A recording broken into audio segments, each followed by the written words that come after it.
Hello, my name is Andy Straub, and I'm a graduate student at Northeastern University's College of Professional Studies. This presentation is the result of a semester's worth of research that I conducted for the class EDU 6201, The Landscape of Higher Education. Throughout the semester, I sat down with an executive-level administrator at a local community college for a series of 2 interviews in order to gain his perspective of life in higher ed. Trying to see how they lived up to current higher education theories, I compared the experiences that he shared with me to a number of books and articles in an attempt to find out what makes a community college tick. Before I delve into the heart of my research, I would like to share with you a little bit about my interview subject. He serves as the Dean of Students at a rural Midwestern community college, a role that he had only held for a few months at the time of my interviews. Previously, he had served in a variety of student affairs roles in other community colleges and liberal arts colleges in the northeastern region of the United States. The majority of his career, though, has been spent in a community college, where he finds the strongest connection. He believes that the community college plays an important role in providing open access education to everyone. He continues that anyone in the U.S. who really has a desire to learn can go to the local community college and have the opportunity to earn credentials and better themselves. When speaking with my interview subject, it was easy to see the passion that he has for students as well as for providing quality education to everyone. Next, I wanted to see if he thought the institution as a whole was as passionate as he is. One of the first steps to determining the passion of an institution is by reviewing their mission statement. The institution that my interview subject works at has a mission statement that is only 26 words, trying to get directly to the point of why it exists.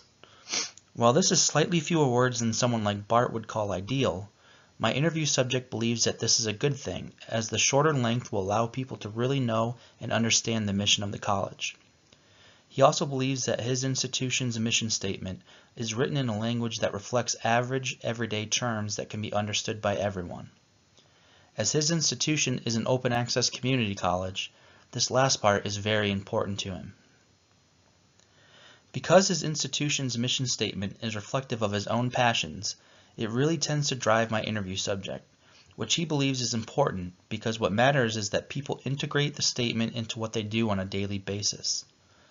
When the mission statement is indicative of values that students, staff, and faculty already hold, then it becomes easier for them to buy into the institution as a whole.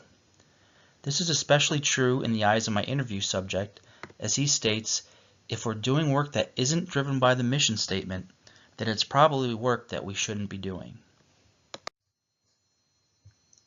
As someone currently working in higher education, I have come to find out that it isn't always easy to do the work that you think you should be doing. When speaking with my interview subject, I learned a lot about government regulations that can have an effect on the way a college operates.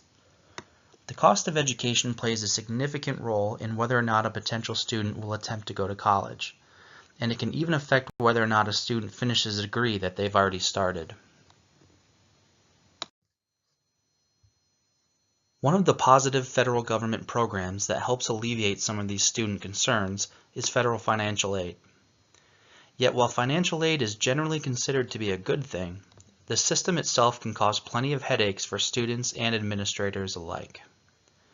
My interview subject spoke about the recent changes that were made for free application for federal student aid that can negatively affect the student applying.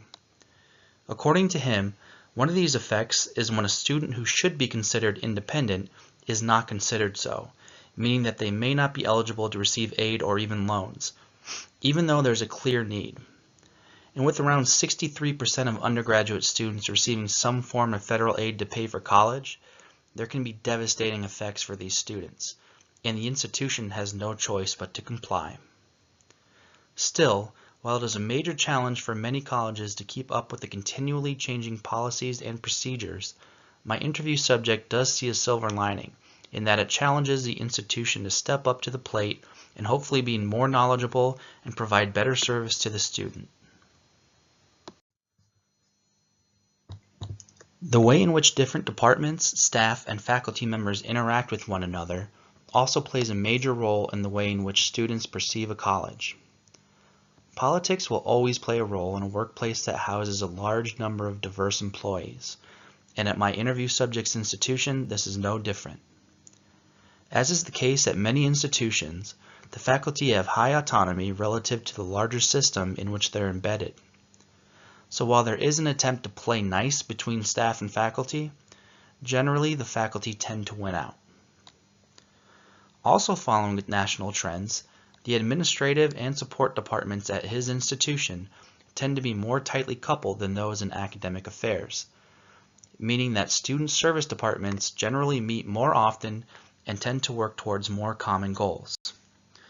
Yet, at the end of the day, both the faculty and staff at his institution work to provide the best possible student experience.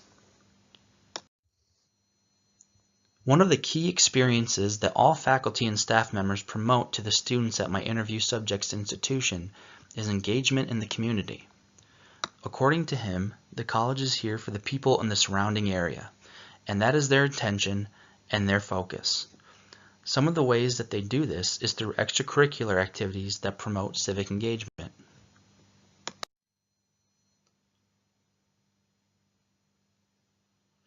There's a committee of staff and students who promote the democratic process through hosting voter registration drives, providing opportunities for students to go to conferences, and bringing in social change speakers that are available to the public. There are also service learning and civic engagement credits offered at the college, and some degrees even have this as a graduation requirement. Additionally, volunteerism is promoted to all students and is a requirement for student athletes as well as clubs and organizations. The college is also heavily involved in the K-12 community, offering a variety of college access programs to students of all ages, especially in at-risk communities. My interview subject's institution is following the national trend of colleges reasserting their value to society by first engaging more deeply in societal issues, particularly at the local level. And according to him, this is the real secret to what makes community college tick. The students live and grew up in the same community that they're going to school. Many want to stay rooted in the area. Because of this, it's even more important for these students to engage themselves in different local efforts, continuing the cycle of giving back to the system that originally gave to them. The goal of the community college is to promote not only the environment of learning, but also the desire to build a stronger community. Thank you for viewing my presentation on what makes a community college tick. I encourage any and all dialogue regarding the issue at hand. If you wish to review any of the sources that I used, please consult the references listed here on this slide.